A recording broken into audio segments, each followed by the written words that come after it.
সেগুলো কি বাস্তবায়িত হয়েছে বলে মনে হয়? যদি হয় তাহলে আজকের ঘটনাটা হলো কেন, কোলাঘাটটা হলো কেন? দেখুন, আমি তখনও বলেছিলাম, আবার বলছি, প্রতি 2 মাস 3 মাস অন্তর আপনারা একদম এপিসোড, যেরকম ওয়েব সিরিজের একের পর এক এপিসোড চলে, সেরকম এপিসোড অনুসারে আপনারা এই ধরনের বাজি কারখানার বোম বিস্ফোরণের ঘটনা শুনতে পারবেন। কারণ বাংলার মূল বিষয় হচ্ছে বাংলার অর্থনীতি শেষ। বাংলার অর্থনীতিতে কোনো নতুন যৌবন নেই, নতুন ব্লাড ফ্লো হচ্ছে না, ব্লাড ইনফিউশন হচ্ছে না। তার ফলে যত বেআইনি ধরনের কারবার আছে, যখন আপনার ফর্মাল ইকোনমি কাজ করে না, ফর্মাল অর্থনীতি কাজ করে না, কোলাপস করে যায়, তখন ইনফর্মাল অর্থনীতি চলে। এবারে আস্তে আস্তে দেখবেন আপনার পোস্ত চাষ বাড়বে, আস্তে আস্তে এই বোম বিস্ফোরণ মানে অর্থাৎ বাজি কারখানা, অবৈধ মদ, সব এগুলো বাড়তে থাকবে, বাড়ছে। এখনো সামনে আসেনি, একটা অ্যাক্সিডেন্ট হলে তখন সামনে আসবে। কিন্তু এটা ইকোনমির নিয়ম, যখনই ফর্মাল ইকোনমি আপনার কোলাপস করবে, ইনফর্মাল ইকোনমি তখন গ্রো করবে। কিন্তু সরকার নিজেই তো বলেছেন, মঞ্চে মঞ্চে মুখ্যমন্ত্রীও বলেছেন যে আমাদের পোস্ত চাষের অনুমতি দেওয়া হোক, কেন্দ্র সরকার দিই। দেখুন, মুখ্যমন্ত্রী তো চাইবেই। মুখ্যমন্ত্রী আফগানিস্তান বানাতে চাইছেন, তো আফগানিস্তানে যদি পোস্ত না হয় মানাবে? শুধু জব্বা পরে ঘুরলে হবে? পোস্ত তো চাই। সুব্রত বাবু, আপনারা যখন কালকে শপথ নিচ্ছিলেন, প্রধানমন্ত্রী যখন শপথ নিচ্ছিলেন, তখন প্রতিবাদ স্বরূপ মুখ্যমন্ত্রী তার ঘরে আলো নিভিয়ে বসেছিলেন, প্রতিবাদ স্বরূপ। কলঙ্কিত দিন বলেছে, কি বলবেন? দেখুন, মুখ্যমন্ত্রী আলো নিভিয়েছিলেন, একটু খোঁজ নিন, কেউ পেছন থেকে ধাক্কা মেরেছে নাকি আবার বাড়ির কেউ, সেইটা আগে আপনাদের খোঁজ নেওয়া দরকার। আলো নেবানোটা ওনার জন্য সেফ নয়, উনি আলো জ্বালিয়েই থাকুন, সেটাই ভালো হবে। বাড়িতে কে কখন পেছন থেকে ধাক্কা মেরে দেবে মুখ্যমন্ত্রী হওয়ার জন্য, তখন মুশকিল হয়ে যাবে। উনি সুস্থ থাকুন, আমরা চাই। অমিত মালব্যর বিরুদ্ধে যৌন নির্যাতনের অভিযোগ উঠেছে, আমরা দেখেছি তৃণমূল কংগ্রেসের তরফ থেকে এক্স হ্যান্ডেলে পোস্ট করা হয়েছে।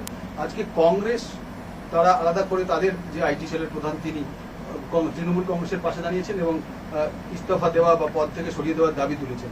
ইন্ডিয়া জোট এই বিষয়টাতে তৃণমূল কংগ্রেসের পাশে দাঁড়াচ্ছে। আমার মনে হয় এই অভিযোগ সর্বৈব মিথ্যে। কারণ কোনো মহিলা তো কেউ অভিযোগ করেনি, কোনো মহিলাই অভিযোগ করেনি। আপনারাও নিশ্চয়ই দেখেছেন, কোনো মহিলার অভিযোগ নেই। কে একজন ফেসবুকে পোস্ট করেছে, সেটাকে নিয়ে তৃণমূল কংগ্রেস এক্স হ্যান্ডেলে পোস্ট করছে, তো অদ্ভুত ব্যাপার। তো কালকে তো অন্য কেউ একজন ফেসবুকে আপনার বিরুদ্ধে লিখতে পারে। সুকান্তদা, মোদী মন্ত্রিসভার 72 জন সদস্য, তাদের শপথ হয়ে গেছে প্রায় 24 ঘন্টা, এখনো পর্যন্ত তারা মন্ত্রকে কোনো মন্ত্র কন্ট্রোল হয়নি। এ ব্যাপারে কি বলবেন? মাননীয় প্রধানমন্ত্রী আমাদের বলেছেন, উনি 48 ঘন্টা থেকে 50 ঘন্টা সময় নিয়েছেন। উনি বলেছেন যে আমি এই সময়ের মধ্যে করে দেবো। সেগুলো কি বাস্তবায়িত হয়েছে বলে মনে হয়? যদি হয় তাহলে আজকের ঘটনাটা হলো কেন, কোলাঘাটটা হলো কেন? দেখুন, আমি তখনও বলেছিলাম, আবার বলছি, প্রতি 2 মাস 3 মাস অন্তর আপনারা একদম এপিসোড, যেরকম ওয়েব সিরিজের একের পর এক এপিসোড চলে, সেরকম এপিসোড অনুসারে আপনারা এই ধরনের বাজি কারখানার বোম বিস্ফোরণের ঘটনা শুনতে পারবেন। কারণ বাংলার মূল বিষয় হচ্ছে বাংলার অর্থনীতি শেষ। বাংলার অর্থনীতিতে কোনো নতুন যৌবন নেই, নতুন ব্লাড ফ্লো হচ্ছে না, ব্লাড ইনফিউশন হচ্ছে না। তার ফলে যত বেআইনি ধরনের কারবার আছে, যখন আপনার ফর্মাল ইকোনমি কাজ করে না, ফর্মাল অর্থনীতি কাজ করে না, কোলাপস করে যায়, তখন ইনফর্মাল অর্থনীতি চলে। এবারে আস্তে আস্তে দেখবেন আপনার পোস্ত চাষ বাড়বে, আস্তে আস্তে এই বোম বিস্ফোরণ মানে অর্থাৎ বাজি কারখানা, অবৈধ মদ, সব এগুলো বাড়তে থাকবে, বাড়ছে। এখনো সামনে আসেনি, একটা অ্যাক্সিডেন্ট হলে তখন সামনে আসবে। কিন্তু এটা ইকোনমির নিয়ম, যখনই ফর্মাল ইকোনমি আপনার কোলাপস করবে, ইনফর্মাল ইকোনমি তখন গ্রো করবে। কিন্তু সরকার নিজেই তো বলেছেন, মঞ্চে মঞ্চে মুখ্যমন্ত্রীও বলেছেন যে আমাদের পোস্ত চাষের অনুমতি দেওয়া হোক, কেন্দ্র সরকার দিই। দেখুন, মুখ্যমন্ত্রী তো চাইবেই। মুখ্যমন্ত্রী আফগানিস্তান বানাতে চাইছেন, তো আফগানিস্তানে যদি পোস্ত না হয় মানাবে? শুধু জব্বা পরে ঘুরলে হবে? পোস্ত তো চাই। সুব্রত বাবু, আপনারা যখন কালকে শপথ নিচ্ছিলেন, প্রধানমন্ত্রী যখন শপথ নিচ্ছিলেন, তখন প্রতিবাদ স্বরূপ মুখ্যমন্ত্রী তার ঘরে আলো নিভিয়ে বসেছিলেন, প্রতিবাদ স্বরূপ। কলঙ্কিত দিন বলেছে, কি বলবেন? দেখুন, মুখ্যমন্ত্রী আলো নিভিয়েছিলেন, একটু খোঁজ নিন, কেউ পেছন থেকে ধাক্কা মেরেছে নাকি আবার বাড়ির কেউ, সেইটা আগে আপনাদের খোঁজ নেওয়া দরকার। আলো নেবানোটা ওনার জন্য সেফ নয়, উনি আলো জ্বালিয়েই থাকুন, সেটাই ভালো হবে। বাড়িতে কে কখন পেছন থেকে ধাক্কা মেরে দেবে মুখ্যমন্ত্রী হওয়ার জন্য, তখন মুশকিল হয়ে যাবে। উনি সুস্থ থাকুন, আমরা চাই। অমিত মালব্যর বিরুদ্ধে যৌন নির্যাতনের অভিযোগ উঠেছে, আমরা দেখেছি তৃণমূল কংগ্রেসের তরফ থেকে এক্স হ্যান্ডেলে পোস্ট করা হয়েছে।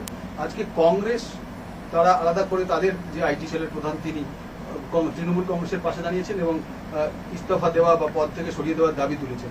ইন্ডিয়া জোট এই বিষয়টাতে তৃণমূল কংগ্রেসের পাশে দাঁড়াচ্ছে। আমার মনে হয় এই অভিযোগ সর্বৈব মিথ্যে। কারণ কোনো মহিলা তো কেউ অভিযোগ করেনি, কোনো মহিলাই অভিযোগ করেনি।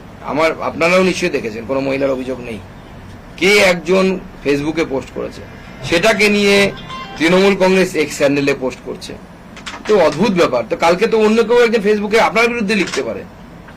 সুকান্ত দা, মোদী মন্ত্রিসভার 72 জন সদস্য তাদের শপথ হয়ে গেছে প্রায় 24 ঘন্টা, এখনো পর্যন্ত তারা মন্ত্রকে কোনো মন্ত্র কন্ট্রোল হয়নি, এ ব্যাপারে কিছু বলবেন? মাননীয় প্রধানমন্ত্রী আমাদের বলেছেন উনি 48 ঘন্টা থেকে 50 ঘন্টা সময় নিয়েছেন।